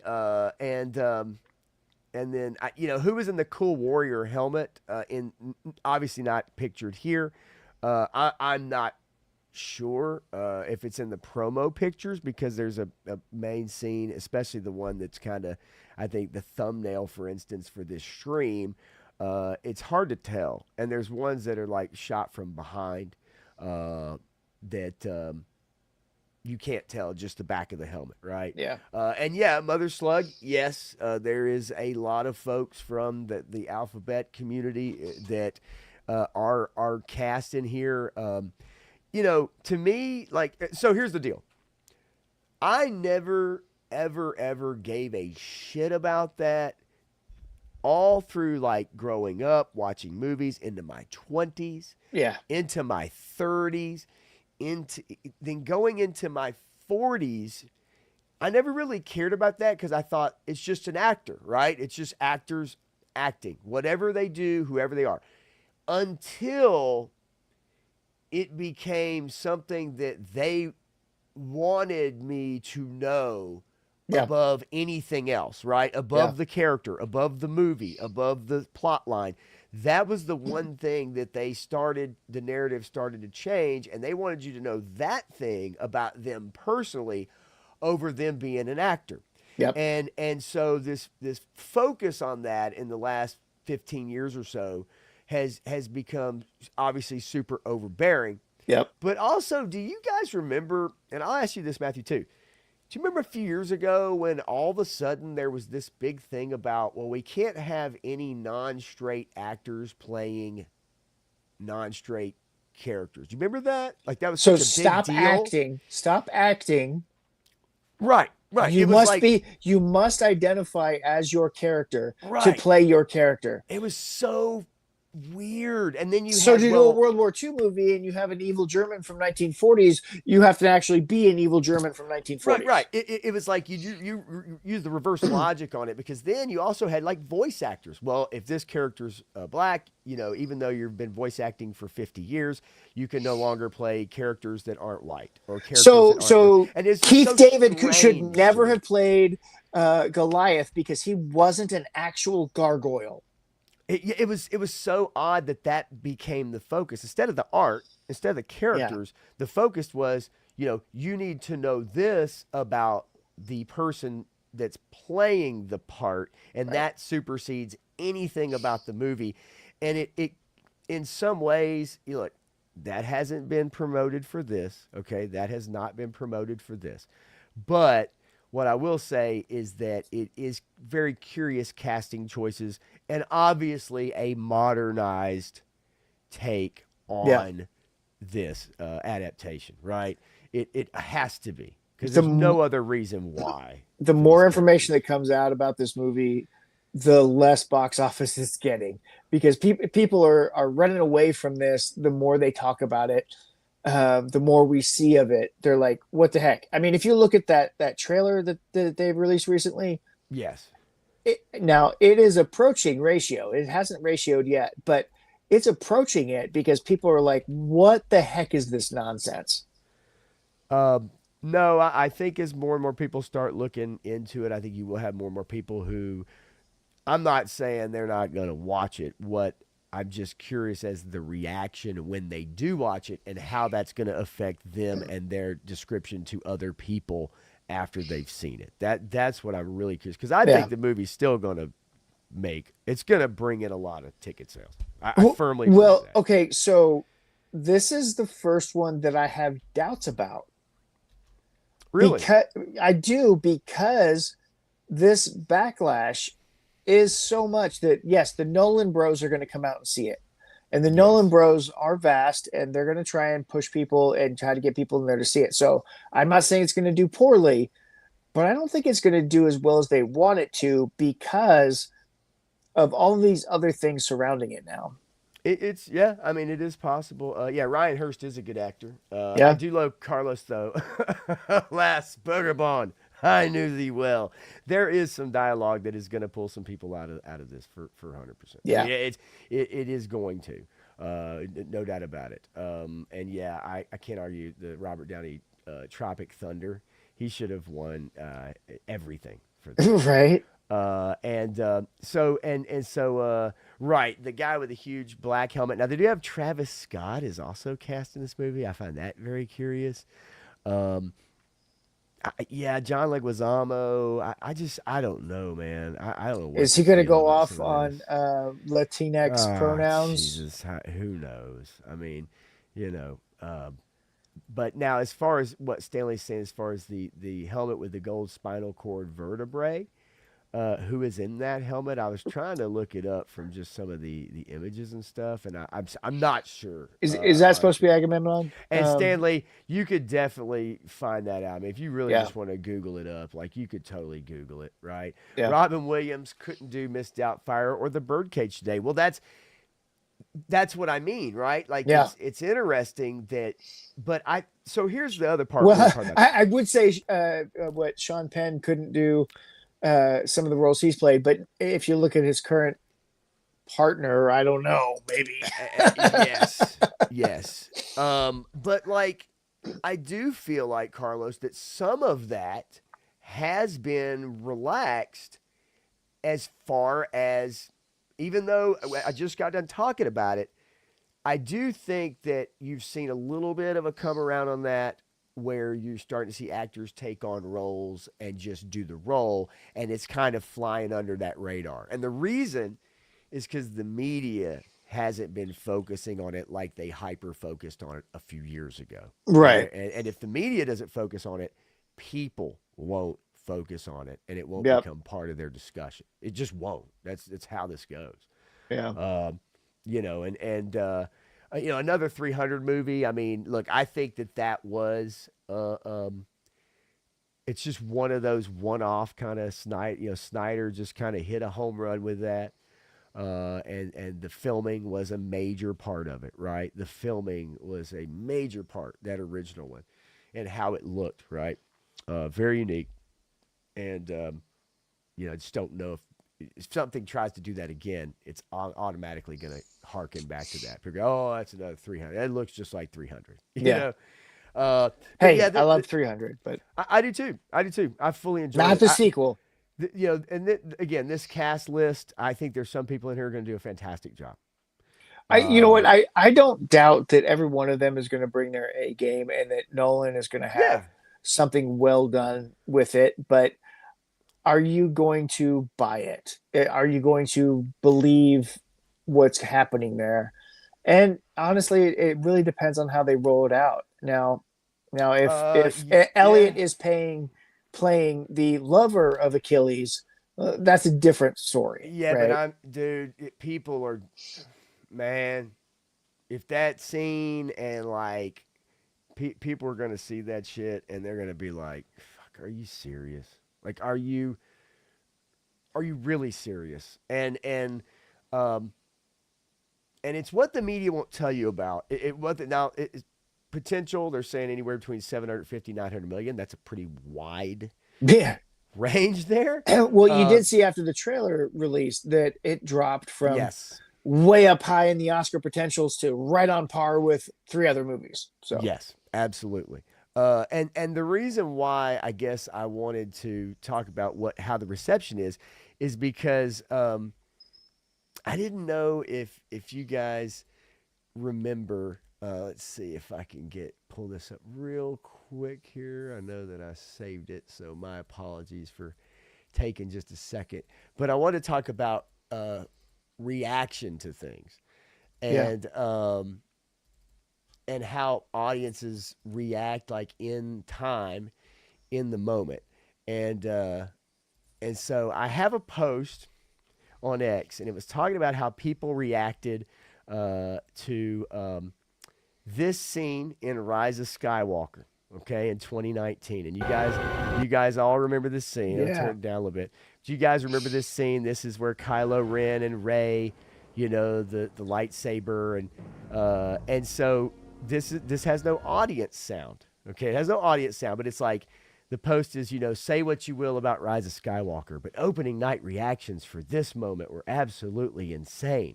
One of those pure crowd eruption theater experiences. Well, I don't remember that. I don't remember that happening. What I do remember happening is I remember hearing groans. This reaction, guys. This was the reaction I heard. Yes. Was listen to the crowd. Listen to the crowd during this scene. Right. Not you. Not you. Oh God. No. No. Please no. Please no. I mean, listen to fucking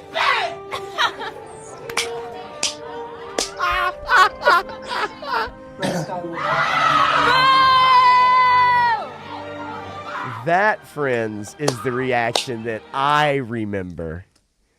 That's the reaction I remember when that scene happened. And so I'm just wondering how our audience is going to react when they see Elliot Page. I mean, I don't think a this lot of is people are going to why- know who the fuck Lupita Nyong'o is. And this is why, to its dying day, the fans have renamed that movie The Rise of Palpatine. Yes. And everybody understands why it's The Rise of Palpatine, because J.J. Abrams doesn't fucking understand that a Palpatine just usurped the entire Skywalker line forever in perpetuity for evil intent. It's unfucking believable. That's all I gotta say. And when you go back and think about it, and you go back and remember that phrase, somehow Palpatine returned. Survived. Okay, somehow Palpatine returned. Yeah, it's just makes you want to vomit. All right, let's hit up a few comments before we get out of here, Matthew. What do you say? You are having to get out of here early tonight. I say early, but we usually do 2 hours, so we're gonna stick to that tonight, guys. Sometimes we go a little bit over, but we gotta make sure we get Matthew out of here early. He has plans. Todd C says, "You guys ever talk about the Spartacus spinoff?" We actually never have, though. We never. No, we haven't. You know what? And I believe I haven't seen that since it first came out, so maybe the first season of it, but I didn't see much after I remember that. watching that first season. I really do. Unfortunately, the lead actor did pass away. Yeah. And that was a shame. This most recent Spartacus fucking show. It's not the same. To check it. Oh, Get out of here. Mother Slug says, hell, 300 turned me gay a little when watching that. I honestly think all guys did. There were some very serious overtones. They weren't undertones. They were overtones. You know what was funny about that, or whatever, is I remember at the time of going to see that movie. I don't remember if I saw it with him or whatever, but I was really close with a Marine Corps EOD guy, right? And he did Brazilian Jiu-Jitsu and karate, and we would sit up and we would spar. I would go up and spar with his guys and stuff, and do full contact sparring and stuff. And so we were, martial arts training and stuff. I remember he loved that movie so much, and I remember that I enjoyed that movie so much at the time, because it's like, yes, men who are shown as being strong, as leaders, as heroes, as sacrificial, doing the things that are necessary so that the people could survive. I mean, that was truly an epic men's movie, right? Men's propaganda movie, whatever you want to call it, right? But so there are some undertones in there and everything else, but I will say that was one of these big rah-rah moments, because the Marine Corps holds themselves tightly to the Spartan mythology, if nothing else. Yes. And that 300 movie was an amazing adaptation of the comic book. The comic book that was the graphic novel that was written for 300 is amazing. And that movie, it is very good. I agree. That movie it's awesome. Follows it perfectly, just like they did with Sin City and that comic book. And those two movies are the most comic book accurate movies that have ever been put out there, in my opinion. Yeah. And as Wolfgram says, I just watched 300 today. Never seen the sequel, but forgot how good that movie was. Yeah, I wouldn't mind going back and the sequel. Somebody said they liked it. The sequel's not good. I don't think I did see it either myself, so I can't really comment on that. But that first one, that original one, yeah, it is great, and I do need to go back and watch it again just to remember how fun it is.